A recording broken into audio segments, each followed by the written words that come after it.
मैं समय हूँ। मैंने युगों का प्रवाह देखा है। मैंने साम्राज्यों को उठते और गिरते देखा है। मैंने सभ्यताओं को जन्म लेते और खंड खंड होते देखा है। लेकिन एक सत्य है जो न कभी जन्मा न कभी मिटा। जहाँ वैदिक धर्म समाप्त होता है वहाँ हिंदू सदा के लिए समाप्त हो जाता है। हमने बांग्लादेश में हिंदुओं के विरुद्ध हिंसा के वक्त बटेंगे तो कटेंगे, एक रहेंगे तो नेक रहेंगे, इसका नारा सुना था। यह बात उत्तर प्रदेश के यशस्वी मुख्यमंत्री योगी आदित्यनाथ जी ने हिंदू समाज के मध्य चेतावनी के रूप में प्रस्तुत किया था। हिंदू समाज की एकता और विखंडन के बीच जीवन मरण का संबंध बतलाया था। पर इस बात पर ध्यान देने की आवश्यकता है, यदि हम संगठित हैं पर धर्म, गुरु, वेद, संस्कार से कटे हैं तो वह एकता खोखली है, केवल संख्या मात्र है, चेतना नहीं। मैंने देखा अफगानिस्तान, पाकिस्तान, बांग्लादेश, जहाँ वैदिक परंपरा टूटी वहाँ हिंदू समाज हमेशा के लिए मिट गया।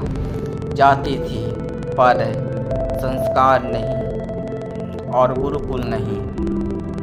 हिंदू नाम था पर धर्म की वह चेतना नहीं थी।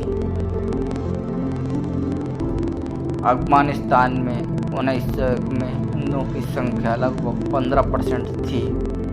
आज घटकर 0.02% रह गई है।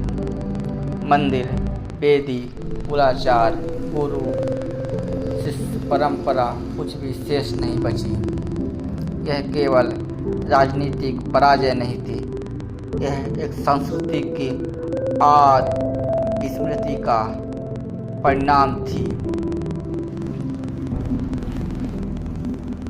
गांधार, काबुल, जलालाबाद, यह केंद्र कभी वैदिक यज्ञ, बौद्ध विश्वविद्यालय और ज्ञान केंद्रों से गूंजते थे। बमियान की बुद्ध की प्रतिमाएं ऊंचाई 180 फीट तक थी। इस सभ्यता की चेतना का प्रतीक थी।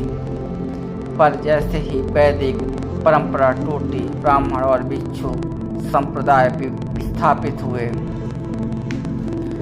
धर्म रक्षा हेतु संगठित प्रतिरोध समाप्त हुआ, वैसे ही यह भूमि का इस्लामीकरण की ओर बढ़ी।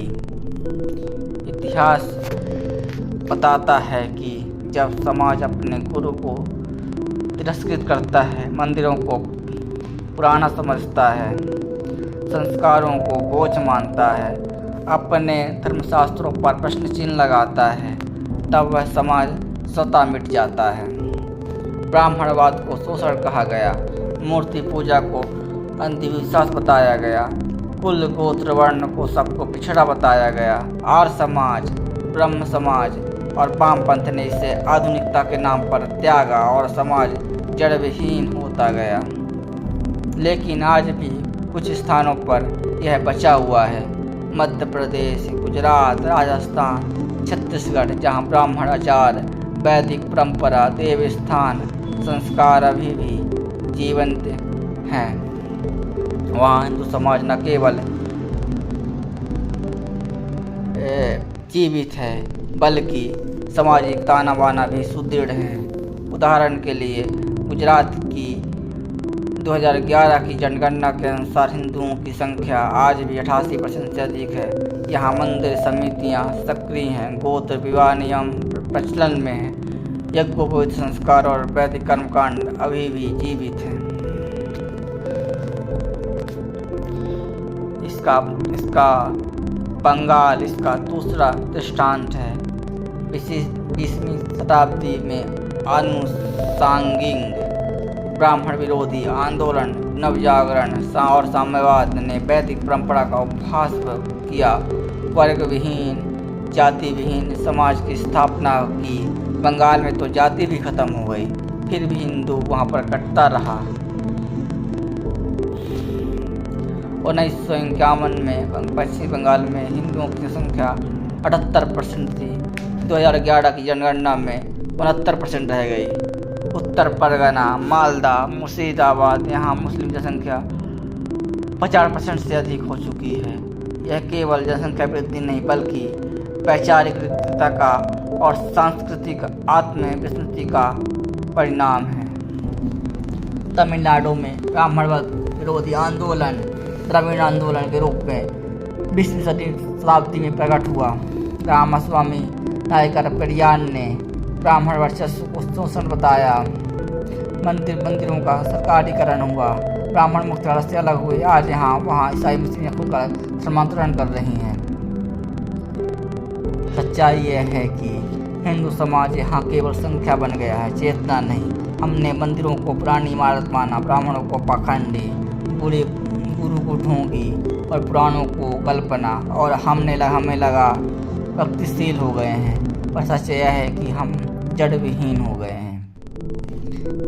संगठन और स्वधर्म के बोध के बिना हिंदू सभ्यता कभी भी जीवंत नहीं रह सकती। वर्णाश्रम व्यवस्था शोषण नहीं, उत्तरदायित्व आधारित सामाजिक संरचना थी। ब्राह्मण तपस्वी, क्षत्रिय रक्षक, वैश्य पोषक और शूद्र सहायक सहस्त्र का ढांचा था। हमें फिर से अपने मंदिरों, ब्राह्मणों, गुरु और वैदिक परंपरा की ओर लौटना होगा। हमें धर्म का स्तंभ बचाना होगा, तभी हम वह बनेंगे जो कभी थे। गर्व से कह सकते हैं वह कह सकने वाले हिंदू। यह समय के विचार नहीं है, यह समय की प्रार्थना है। यदि आपको इसे सुनकर अपने कुलगुरु, कुल देवता, मंदिर, गोत्र और वैदिक परंपरा का स्मरण किया तो यह सफल हुआ।